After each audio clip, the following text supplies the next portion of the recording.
I figured that. Welcome, everyone. The Friday afternoon. I'm laughing because I saw Matt moving. And I just said, "Are you taking off your socks?" And he goes, "Yeah." So the shoeless therapist, as he is known, has what socks do you have to You show us today? I can't. you I can't you hardly say it. struggle with it I so do because bad. I just want you to be the sock full therapist, the I know, but it shoeless or would sock wouldn't it, full. wouldn't it be weird though if like my Instagram was the sockful therapist? Like people would be like, "What?" But I Do don't you know. think shoeless therapist is like? Think about it. You know what? Maybe it's all It's weird. working for you. It's all working for Well, you. It's all what it good. all came down to is everybody would be like, "Oh," they would actually tell me, "Oh, I told my friends I see a shoeless therapist. I see it, like so Oh, there you go. so Okay, people would call me that. That's why okay. That's all. That all makes sense. Thank you. But I'm just going. but Your if sock somebody was drawers are like, full. Your shoe closet is "No, probably not so much. So correct. No, yeah, I have large copious amounts of socks. Okay, so the socks today are umbrellas. perfect for a sunny Arizona. It's I great. know, right? No, these are in Arizona. I was thinking this today. I was like, that would be like a shade umbrella, not a rain Yes, umbrella. I was just going to say it would be very helpful to keep the sun off, rather than rain off. But yes, yeah, Totally. But yeah, they're adorable. we still don't do a lot of umbrellas in Arizona. It's always I interesting. have umbrellas, and most of them are from when I lived in 18 years ago in another state. So Right. yeah, yeah, I Wow. needed them a lot then. So yeah, Right. No, it's yeah, yeah, yeah. Okay. You So want me to topic, what you got for us today? Well, it's it's funny. Like I have a lot of passion in this one, but I don't but there is a part of me that like once I put it all down and wanted to share it, I was like, I hope nobody's like, well, duh. But we'll jump in and we'll find out. So I'll be vulnerable and if there's well does, that's fine. Um, I have been sitting a lot in um yeah, it's probably more born of my own personal experiences and like current self-reflection. Some of the biggest mistakes I have made in my life were made out of reaction. Mm, Um, and I've also noticed that mistakes that I have made have often come in moments where it feels like there's a power imbalance.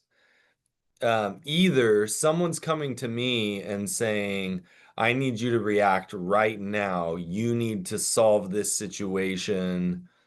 Or it feels like I have to react and I have to solve the problem.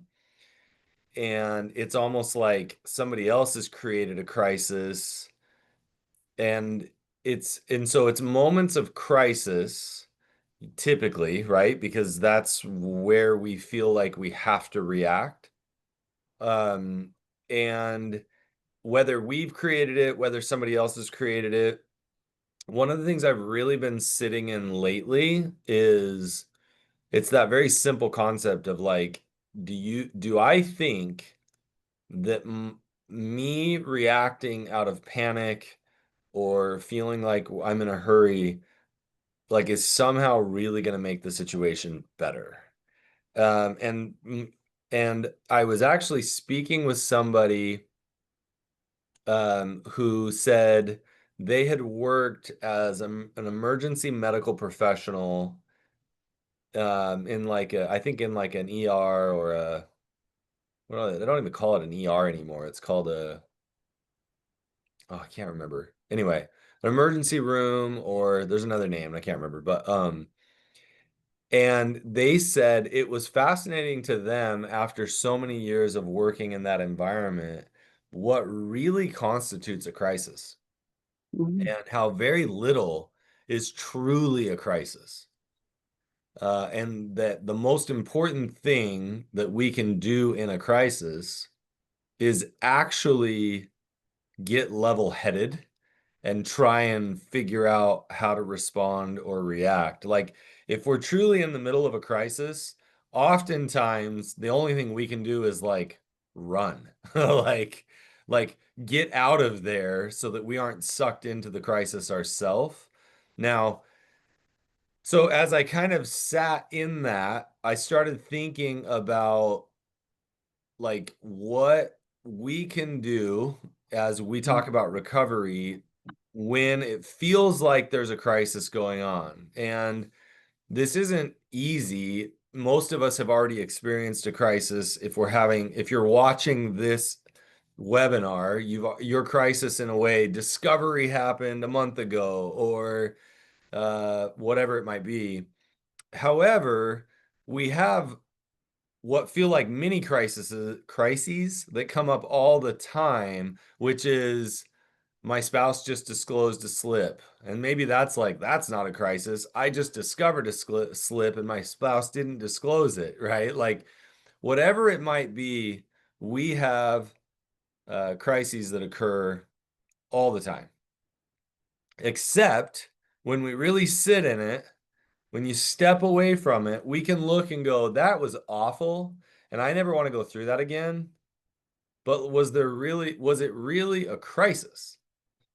And what I try and teach everybody, and I even find difficult to work through myself, is when a crisis occurs, slow down, try and figure out what's going on, try and figure out if you can get an assessment of the situation, but don't react until you understand what you're reacting to. And that I own is very difficult to learn how to do. Now, where this becomes a problem, and so somebody who is unhealthy could flip this and be like, yeah, you're too reactionary, you're too emotional, you need to calm down. Now, that type of person who says that is usually the person that's like, can we pretend this never happened and we'll just avoid this? Right. And that's not good either. Right. So I can be overreactionary or I can be under reactionary. I think that's English I'm using right there. Um, even when I'm saying crises, like I'm like, wait, that's English, right? But I'm so glad you laugh with me, Tammy. Um, it's one of those things where obviously we can wait too long and not address situations soon enough, but I worry too often we're reacting too quick. So if I were to give a basic example, if for instance I have told myself and I have told my spouse that if they slip up, they have to move out or they have to sleep on the couch or whatever, right? What I tell people is I want you to think about what your needs are going to be, what your boundary might be. I want you to explore all of that prior to something happening. Maybe even journal about it and write it down. However, when the moment comes, a lot of times I hear people say, "Well, I always said they had to move out." And so I have to be a person of my word, so I force them to move out. But that's not what I wanted. That's not what I needed. And that's where I why it's like so beneficial to slow down. Let's try some things before we make a decision. And so I created a list really quickly right now of like some ways of slowing down. So for instance, if I find out that my partner has had a slip up or hid money from me or any number of things that are painful, right? You guys have plenty of them. I don't need to name them. Um, I might stop and go, okay, when is my next therapy appointment? Okay, I have a therapy appointment Wednesday morning. It's Friday afternoon. Uh, what do I need to do between now and then to like take care of myself so that I can process this with my therapist before I take action? Right? Like that might be an example of a way to slow down. Um, I could obviously, you guys are always hearing this, go do some self-care, go for a drive, go for a hike, do some paddleboarding, call a friend and hash it out with them. Now, call a friend who is going to be able to slow things down with you. If I call a friend who's like, yeah, let's string them up, like, which is an old term, right? But like, um, let's like, if they're going to amp up the crisis, I'm not calling that friend. Um, wait, oh, I already said this one. Wait till your next visit with your therapist, right? Or make an appointment with your therapist. Reach out to your therapist and say, hey, if you have any openings in the next few days, let me know. Um, that's always an appreciated text or email, I should say, right? And reach out to your 12-step sponsor or a friend in 12-step. Talk to them. Here's one of my favorites. Eat a proper meal. Sit down and have some good, healthy food before you react. Get some exercise. Look over the needs list and try and figure out what needs are actually coming up. Listen to your favorite webinar that Tammy was on. Um, Ask questions on a webinar. Hint, hint. Drop in there. Get some questions going, people. Um, Ask yourself, is there any unhealthy power dynamic in any direction? Right? So for instance, there is always a power dynamic if one of my children comes to me and they're like, "Oh my gosh, this situation, this is terrible. What should I do?" In fact, earlier today I had one of my kids like, "Oh, crud. I'm worried I'm about to get fired from work." And I'm like, and really, my response was, "Oh, well, I'm glad you're telling me. Let's talk. What happened? What's going on?" Right? And as much as I could in that moment, just, well, let's slow down. Well, I think I should just quit before I get fired. Okay, hang on. Hang on. Before you do that, like, let's talk about possible options. Now, in all of that, I'm paying attention to the power dynamic. I know as a parent, I don't want to tell this child what to do because this child is now an adult, right? Now, at the same time, um, I don't want to not give some advice if that's what the kid is asking for, but I am aware of the power dynamic and the importance of this child to think through, see what's going on, pay attention, and think about possible consequences. And that was the other thing I was telling this child. I was like, "Hey, there are healthy ways to work through this. Even if you decide that this job isn't for you, you never know what bridges you don't want to burn, right? Like you never know when somebody later could come back and realize that, wow, you were that kid 10 years ago that burned a bridge." Um, so looking at unhealthy power dynamics, including with when I'm having a conversation with my partner, I could be in a power dynamic just by nature of, I mean, I'll use this as a quick example. I'm the breadwinner and they're not, right? Or um there's all sorts of power dynamics that could be occurring. I'm just telling you, try and see if there's a power dynamic occurring that either one of you is taking advantage of or being taken advantage of. Even when a client reaches out to me, hey, I'm in a really bad place. I need to talk right now. Well, if I don't have any availability, right? I'm about to do this amazing webinar with Tammy. There's a part of me that's like, oh my gosh, I want to help. I care about my clients. I want to see them get help. Um, Boy, if I could just fit them in, I mean, I could do an extra session today, right? There's all sorts of power dynamics that are going on that I might need to say, hey, I'm really glad you reached out. I want you to see if you could do some self-care. Let's revisit this. I think I could get you in next week at this time. For now, don't make any hasty decisions. Again, there are always often a power dynamic occurring. I want to pay attention to that. And then let's see.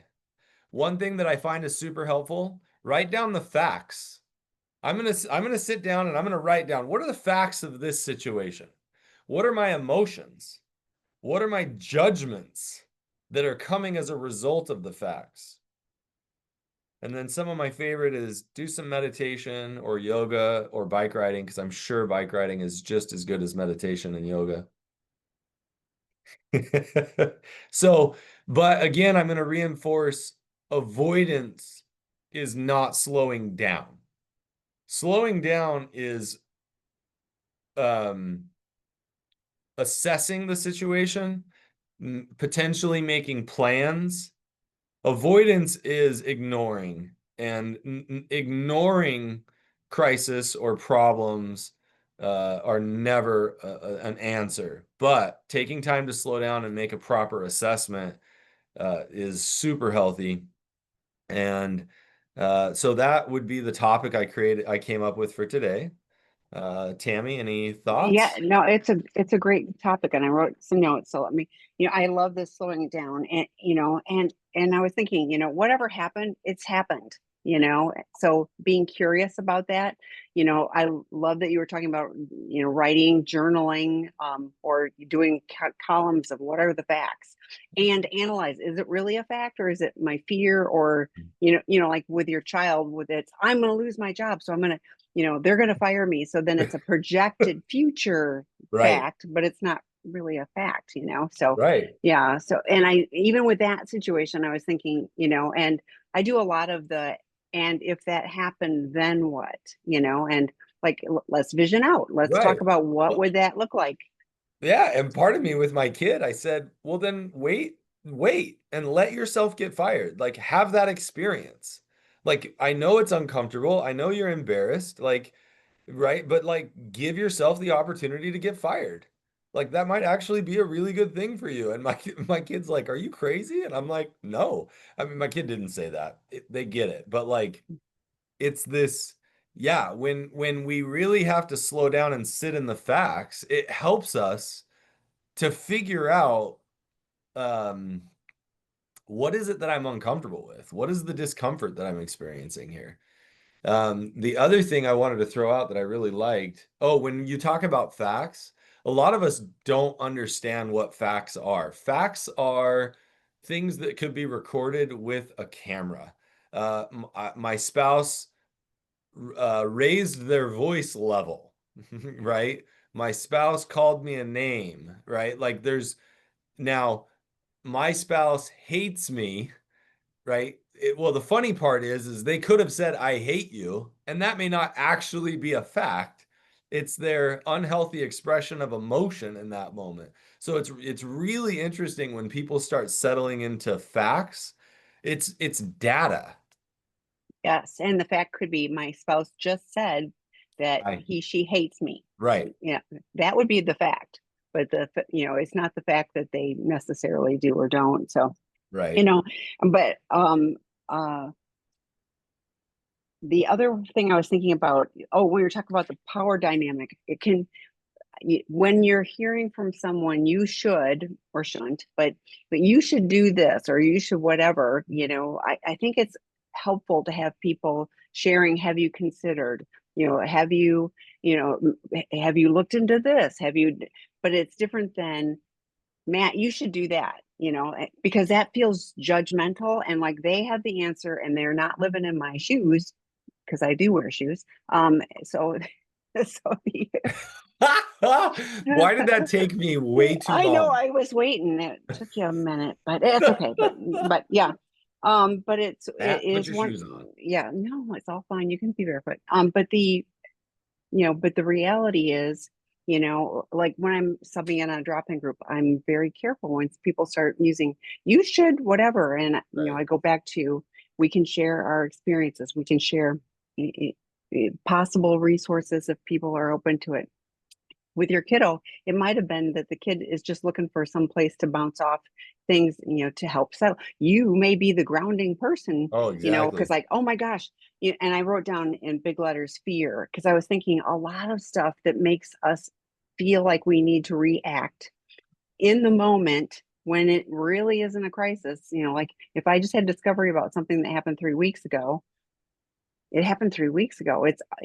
3 weeks have passed. So the discovery is the crisis, but the action happened back there. So taking a bit of time to reflect and see what, I need to do, what actions do I need to take? or not take, what is my chosen path is very different. But fear often, I need to know now. We talk often about my brain is telling me, you aren't safe. You have to go find out. You need to drill down on all of this right now, which Mhm. is reactionary and escalates things and often doesn't give us an outcome that is helpful in moving things forward. So we have a couple of questions. I'm going to start with those. Trade spouse, how long should I wait for my PA to start true recovery work before leaving? I know the answer will vary per individual. I'm struggling to decide when to end the suffering, but not so early before he gets a chance to get through his depression slump to work on recovery. She continues, I know depression can be debilitating, but also no, it doesn't excuse not taking meds and doing other work while still acting out. And I'm going to put a link. We did a whole series on should I stay or should I go, and I have found many people, in journaling, they have a sense, a better sense of what's right for them in the moment, and it is individual. But Matt, thoughts? Yeah, I mean, this is an age-old question that you already mentioned. I can't answer it for you. Um, but I love the question. I mean, I think it's a wonderful thing to talk about and to keep talking about.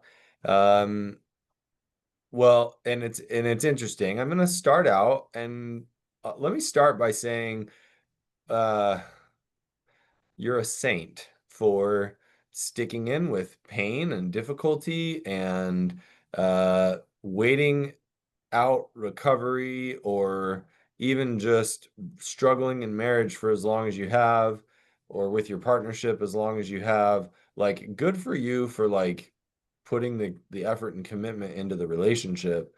Now what's interesting is now I'm gonna poke at you a little bit. It's when you put uh how long should I wait for them to start true recovery? Um, the tough part is that true recovery is your judgment here. And what I mean by that is you have an idea or an expectation of what true recovery work would be looking like. Now, I'm not suggesting that I don't have my own opinion of that as well. Of course I do, right? Like, if my spouse if I didn't deem that my spouse was in true recovery, I'm asking myself that question. How long can I stick this out? And to make a really simple, a very difficult question into a very simple answer, it's when you're going to end the relationship when the pain outweighs the benefits. Um, and and that's just like the most basic way to explain it. When you end the suffering is when you don't have any hope of future joy and connection. Um, Now, I can appreciate having hope. Well, let me give him some time to work on his depression.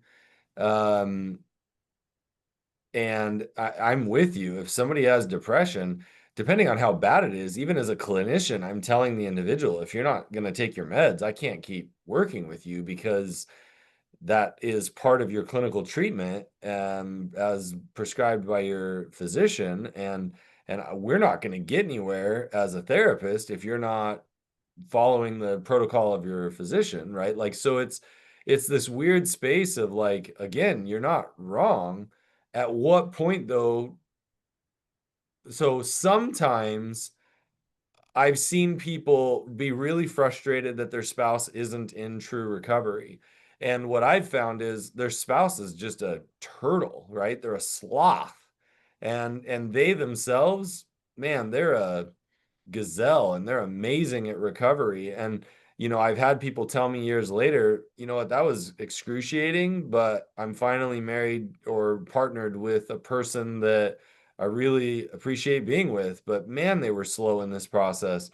It really comes down to how much agony are you willing to endure? How much worse is the pain outside of the relationship? I mean, there's some people I've seen where I'm wondering why they didn't end the relationship sooner. And they're wondering the same thing. But at the same time, that's the choices they had to make in order to feel like they could end it with peace.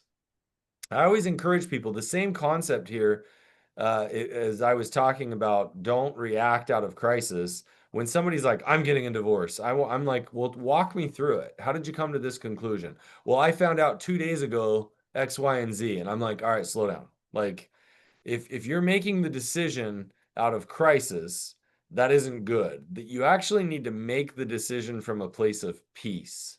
And if you've made the decision to end the relationship out of a place of peace, you've given everything you know how to give, you've waited as long as you know how to give, well, then peacefully move forward. Um, but you are absolutely correct in asking a wonderful question that I don't have the answer to, and I hope that that helps. I've seen this with lots of people, mostly partners, just because of the work, but um, and they can have it in their head. I know I should leave. I know I should leave. Like they'll say that, but it isn't in their heart yet, and or and it can go the other way too. But the examples I'm thinking about right now are, I know I need to leave, and then all of a sudden, with the work that they're doing, they get that peace. Their head and their heart align, and Mhm. they know, and they look different. It isn't the Yeah. agony or struggle. It is, I understand, and this is a painful decision to make. It's not like, oh yeah, now it's going to be great. It's a painful decision, and I've made the decision I need to make for me. I once had a clergy, it's like a priest or whatever, that was just randomly talking to me about how he was saying that, and this is all anecdotal, right? Because this is just his experience as a priest or whatever, and he had said he always found it fascinating that when a woman was done, like when she tells her husband, "Hey, you know what? I'm done. I'm ready for a divorce." He said it was always interesting because he could, like, for the most part, they were just done. Like it was over. And he's like, there was no convincing them, changing them. It didn't matter what the man did. Like she was just done. And he said, but it was interesting because men were more often to be like, I want a divorce. What? And he goes, and it wasn't that way. But he says, when a woman shifted and it was over. And it was just always this curious, and this was before I had even become a therapist, but it was always this curious space of like, huh, what an intriguing like observation from somebody who was in that realm. And it's something I've tried to like pay attention to see if that's the case. And there are times where I'll see a woman, for instance, come in and it's like, hey, I've finally made the decision. And I'm like, it's when it's from a place of peace, it's hard to argue. Yeah, but it has to be that person's decision, because no one else is living Right. in your space with your person, all of those things. So, only you are living in that situation, pain, relationship. So, okay. I'm the betrayer and have been free from porn after discovery 60 days ago. I have masturbated, but it's only thoughts and feelings of being with my wife that have stimulated me. That this surprised me that I could be stimulated without any images after a whole life of using images. I have shared this with my partner and just yesterday found it was triggering for her, looking for help. Yeah, this is actually a really good, like, there is a lot in what you're saying that I can really appreciate. So what you're actually doing is sharing in like this joy of realizing that you were able to achieve something sexually that you're like, oh my gosh, I've changed. This is incredible. I never thought. So a lot of times, although I don't know that this totally fits, but like if somebody uses masturbation but doesn't use fantasy in their head, it's often referred to as like mindful masturbation. And so that they're not using like fantasy or images, that's just more of a like a meditative experience. And and I don't know that like everybody's got to figure out what that looks like for them. Every couple needs to talk about what works for them, what doesn't. If you're looking for help, I am so glad you told me that this was triggering. Can we slow down and find out why?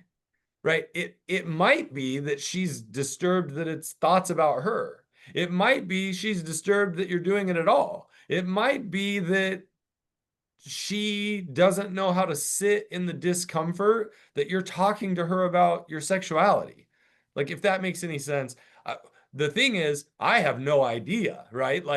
And so I sit here and I can come up with some ideas, but if I'm you, I'm going to go to her and be like, I'm really grateful. I was gonna say I'm proud of you, but that might sound too powery, like power weirdness. Mhm. So don't do that. But like, I'm really grateful and I'm excited that you let me know that something was triggering to you. Can we talk about why it was triggering? Now, she might say to you, well, I don't like the idea of you masturbating, right? And again, don't react. Just sit in that space and go, okay, well, let's talk about it, right? And, or, you know what, let me think about that and let's talk in a couple of days, right? Let me figure out. But if I'm you, what an amazing opportunity for you guys to have a conversation.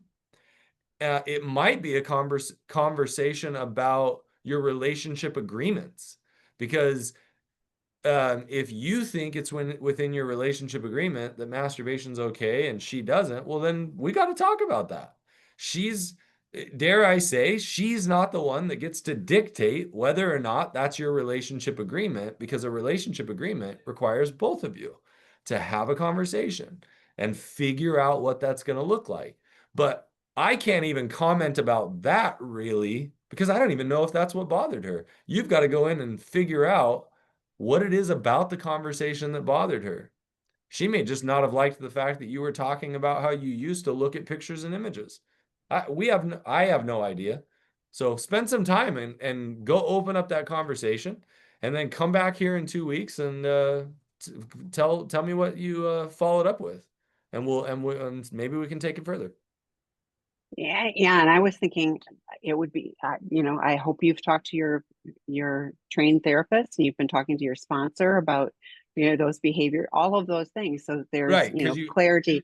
Yeah, because 60 days and you're like, I can appreciate how a partner might feel very vulnerable with that. Oh, Yeah, totally. yeah. Yeah, And you're then the other 60 thing, days outside of discovery and it's cool that you're like I'm making some like in I'm getting some insight into myself and your partner's like I'm still processing what we've just discovered. I can't get into your excitement over this epiphany, right? Like, and so yeah, there's so many possibilities here of why that conversation may not have been prime time. but yes, I love what Matt was saying. Ask the question. I mean, I hear often because the first thing I thought was, oh, I wonder if the partner's feeling like, oh, I'm part of his porn. Like we hear that Right, regularly too. right. So there's a lot of different things, and we don't know. You don't know, so it's an opportunity, and lean into your qualified support. Just not acting out is abstinence. So you absolutely want to have a plan. I hope you've been participating in the online work group for the Porn Addiction 101. If you haven't, sign up for that.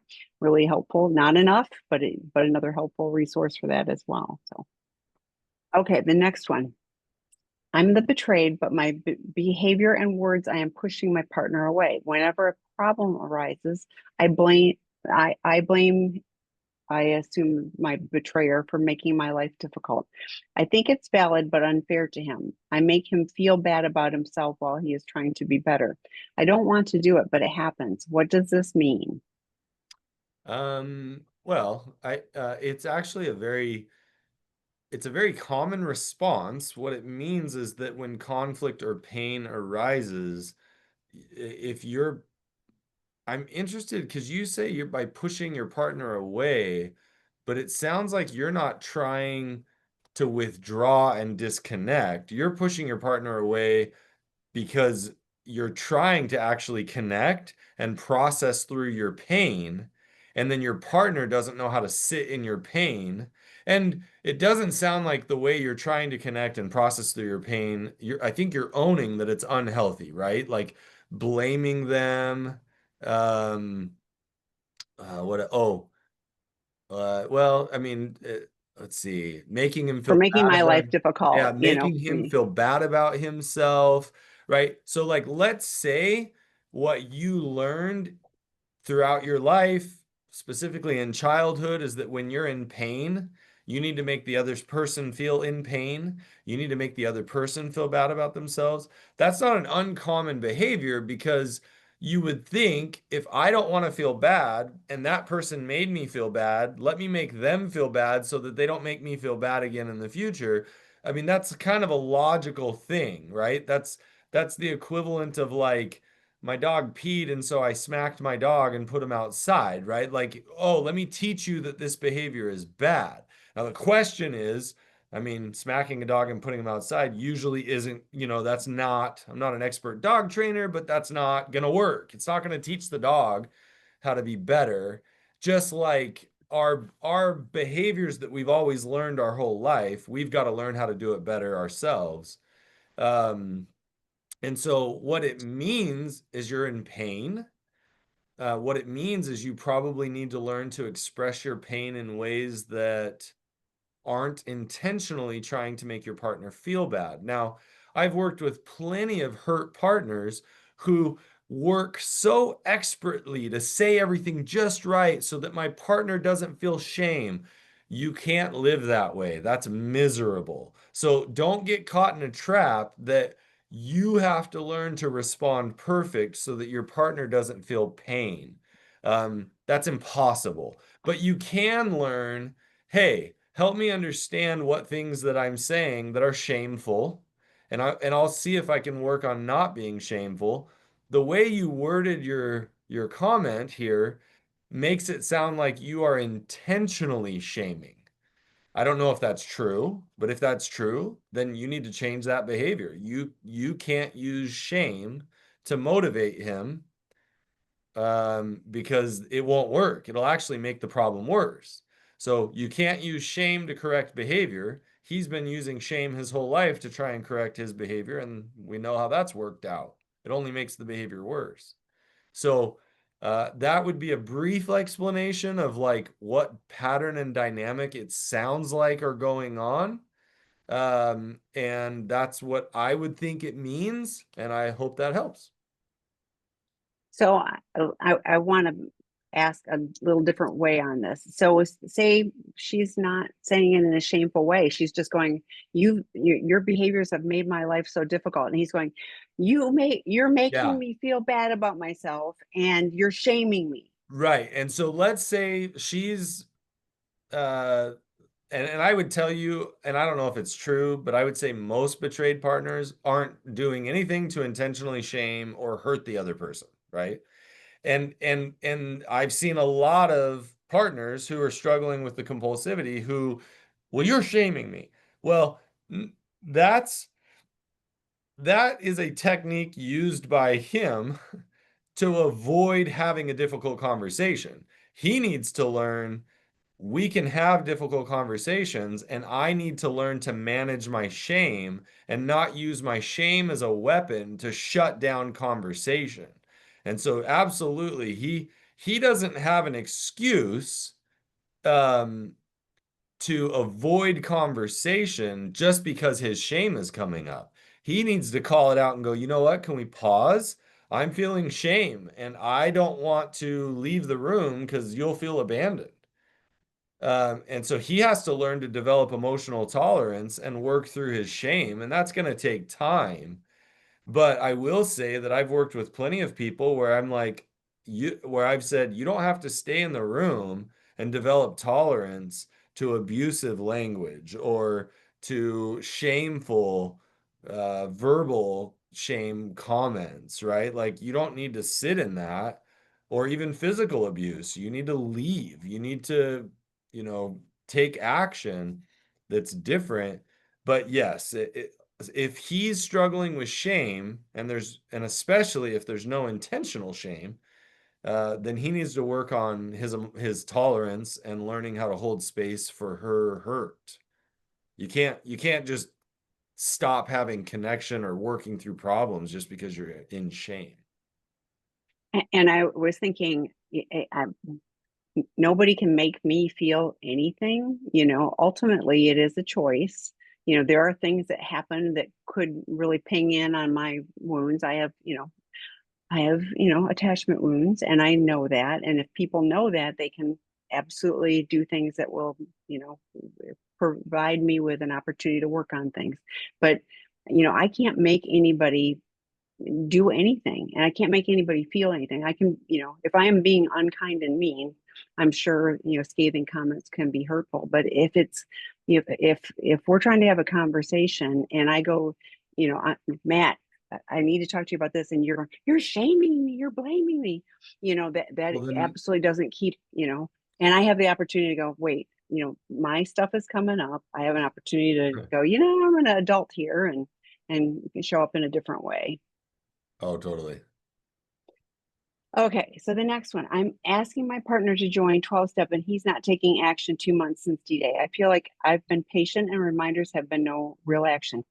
I think he thinks his secret of 30 years wasn't compared to what SA is. What should I do? Oh gosh. Well, let me throw out an idea. Tammy might have a different opinion. Um, I would say stop asking him. Um, I think it's important for you to say, here's why I think it'd be beneficial for me if you join 12 step. Here's how I think could create healing in our relationship if you join 12 step. I would like you to do it, but ultimately, if you don't, then we'll have to deal with the consequences. Like maybe you won't heal as quickly as I would hope, but maybe 12 step isn't going to help him heal the way he needs to heal anyway. Why I say that, I actually think 12 step is wonderful. Um, and and if you don't think 12 steps is a good option, what options could we explore? Like the Sex Addiction 101 course and that sort of thing. So um what I would probably try and do is slow down and rather than keep telling him to do 12 step, I would start to just have conversations. Okay, so your secret of 30 years wasn't comparative to what SA is in your mind. I'm curious of why you feel that way. And is there some way is there a support group of some sort you could join that is more comparative, right? What is, could you join the church group or whatever it might be that might be more, more along? Can you reach out to some of your friends and create your own sort of guy support group and be honest with them about what's going on? Like now again, the goal here isn't for you to be directing his recovery or you to be telling him, but I would definitely might say, well, hopefully you and your therapist can find some sort of plan that would be beneficial for you guys. But I would definitely for you, tell him how you feel, tell him why you think it would be beneficial, invite him to do it because you think it would be helpful for your relationship and but don't become his 12 step sponsor in a way, don't be the one dictating what his recovery should look like because my guess is he might just push away even further from you. So Tammy, you got some Oh, I'm throwing scads of things in the in in the the chat. chat. Yeah. So a couple of things. My first thought was the betrayed partner work group for you. Yeah. Right. Yeah. Focus on you. I was just putting. There's a webinar. Debbie Allen did it in June of 2023 on 3 circle plans for partners, and the inner circle could be focusing on what he's doing or not doing. That's just it's subject to change, but perhaps that could be useful. But there's also healthy boundaries work groups coming up for partners. Those could be really helpful too. But I would invite you to turn the focus off of him. But it's okay to me. It would be okay to share.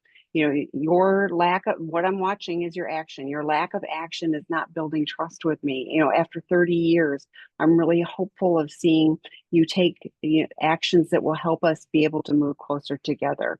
And see, we have a residential treatment program for guys like him. We've had partners that have said, I can't keep doing this. like I can't keep waiting. I'm not seeing action that will make me build trust. And, after 30 years, I'm not putting words in your mouth. You get to pick. But like at some point, rather than focusing on him, what are you doing to take care of you? I put in that we have drop-in groups for betrayed partners. And a number of them, we have them for guys too, which would be another alternative. It's going to see a qualified therapist once a week is not enough. He's 30 years of acting out, and it probably predates that, because usually these things are, maladaptive coping mechanisms that are deeper rooted. So, it will take a lot of help, and, focusing on you and taking good care of you is how you navigate this space, regardless of what he's doing or not doing.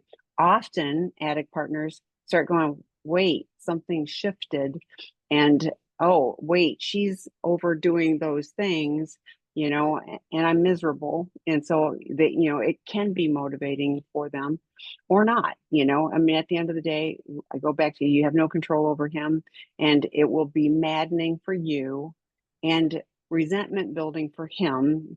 It's not fair, it's not right, but oh yeah, I've acted out for 30 years and now I'm going to resent you for giving me solutions that could help me do things differently. Mhm. Until we own and take this into consideration, for ourselves. One more idea for you, and I didn't get that put in there yet, but Dr. Rob does a one-time 2-hour expert consultation with couples. It is really helpful. It's not therapy. He's really good at identifying the issues and providing guidance for both of you moving forward. And part of it is, how willing are each of you, to be on this recovery journey, together. So that could be helpful. You can email tami@seekingintegrity.com if you'd like some information about that. But I would invite you really just lean into focusing on healing for you. I mean, this is brutal for you, and you deserve support and healing for you. Okay, this goes back to the other questions. I also think he has possible underlying autism or a sort of delusional disorder. So I also just feel bad. He just lacks so much initiative and truly is a sloth right now.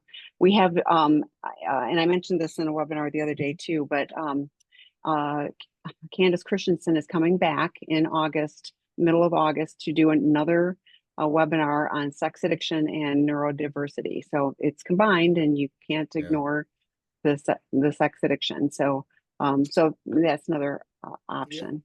Oh, for sure. She's got some good work on that.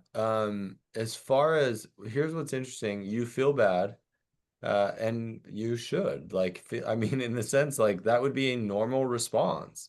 Then the hard part is that at what point do you either come to terms and be at peace that he's got autism or, as you stated, some sort of delusional disorder, and go, okay, I have to be at peace and I'm going to make this work, or I can't do this. This isn't working for me and I can't make this work. Like it's almost like either way, at some point you've got to come to some conclusion for yourself. But I don't blame you for being feeling bad. You're in this new, relatively new place trying to figure out how to navigate. It's tough. So, but regardless of what it is, yeah, I would explore different avenues, and then ultimately you've got to make a decision or be at peace with where things are at. So I mentioned this, should I say or should I go, webinar series. And the third one was Deborah Doak doing one on mediation, and her, I got to look for it. I have it written down somewhere. I've got too many things on my, oh, stay well, go with a plan, or wait with intention. Stay well, go with a plan, wait with intention. And, but making a decision, there's grief in that, because whatever you choose, you're not choosing something else. Yeah, every So choice has a loss. yes, yes. And looking at, what do I gain by staying where I am? And I love doing this with addicts, because, what am I hanging on to? What am I going to lose if I give up my addiction? What am I going to gain if I give up my addiction? I mean, all four factors are, part of that whole thing. But being aware of any time I'm making a decision, there's a loss. Hmm. because you can't have your cake and eat it too, right? Okay.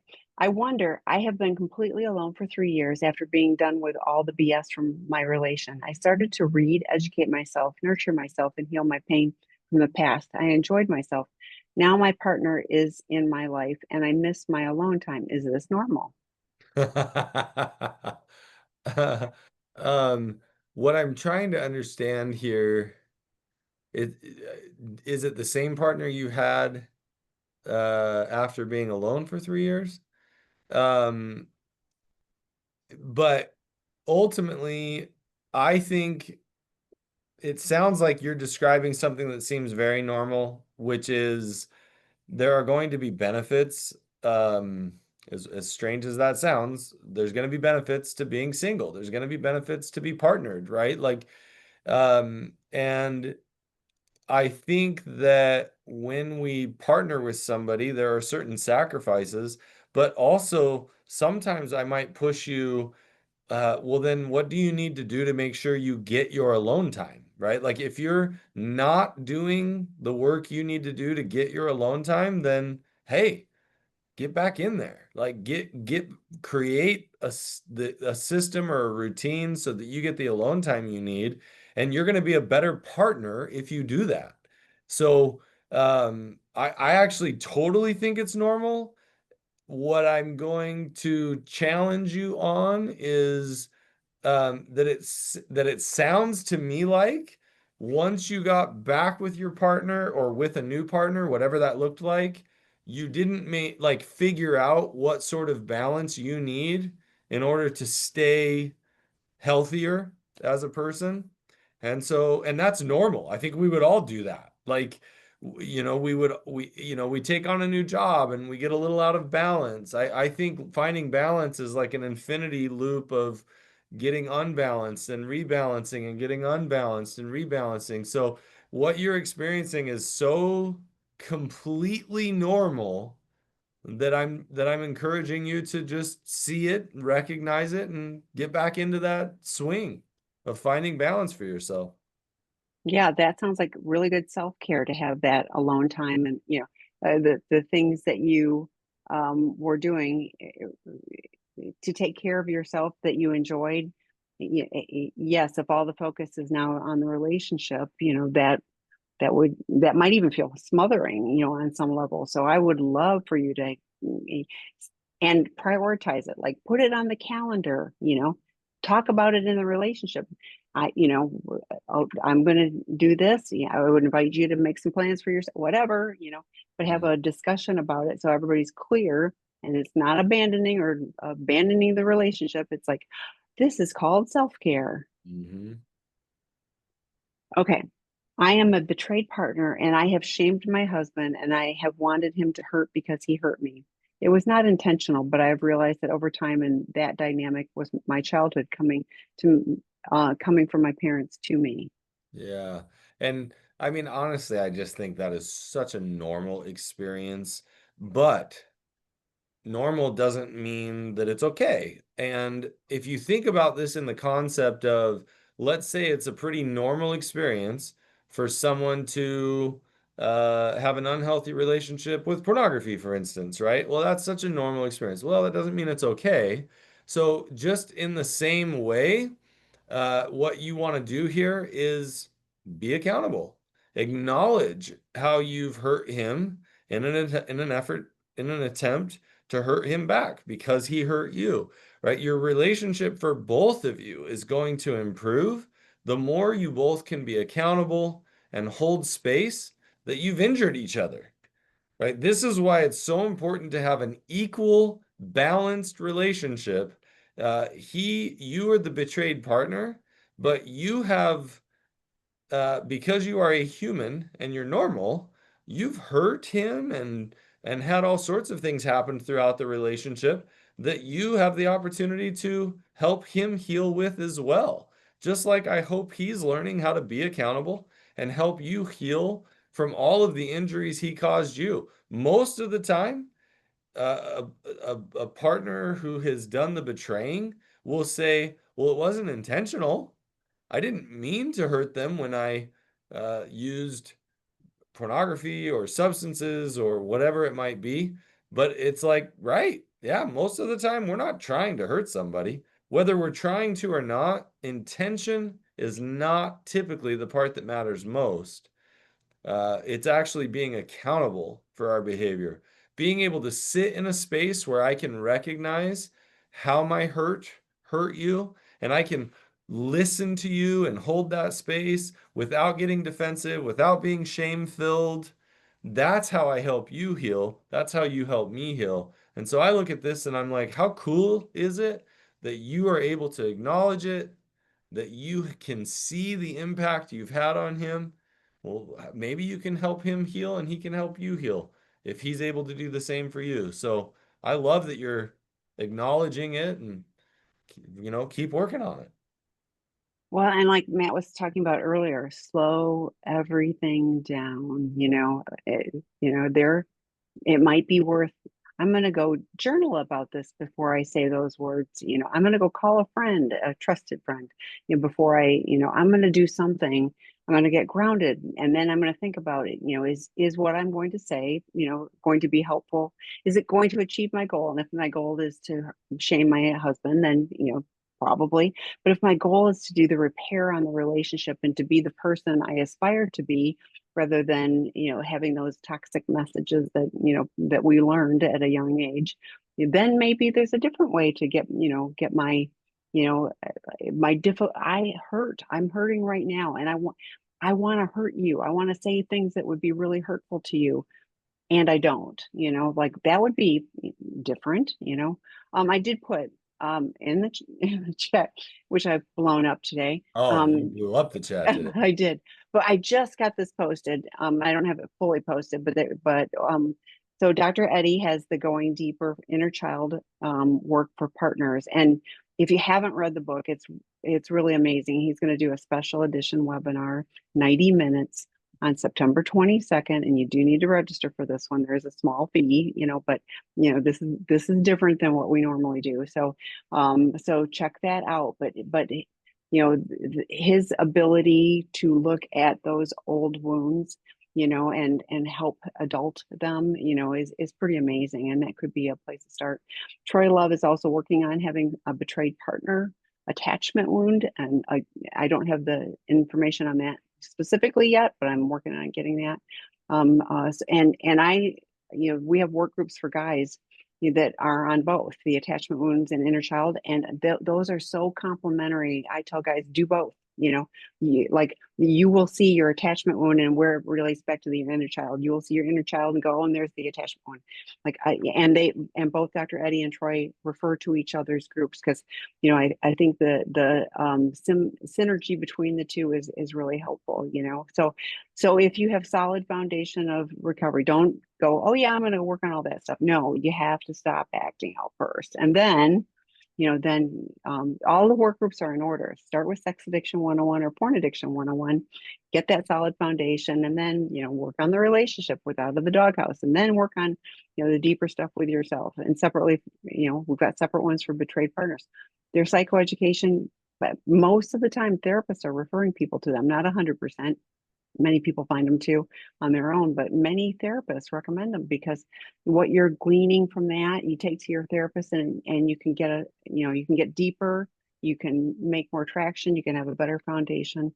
It's just all part of the healing journey. So, okay, we are out of time. Join us in a couple of weeks. We'll be back. So, thanks everyone. Thanks, Matt. Yes, it was lovely chatting with you guys. I appreciate Yeah, you putting great topic. So yeah, oh another yeah, great you one. So guys yeah, lots of good questions. yeah, So it was yeah, we fun being with you appreciate it. guys. All right. Talk to you later. Have a great weekend, everybody. Bye All right, bye. bye.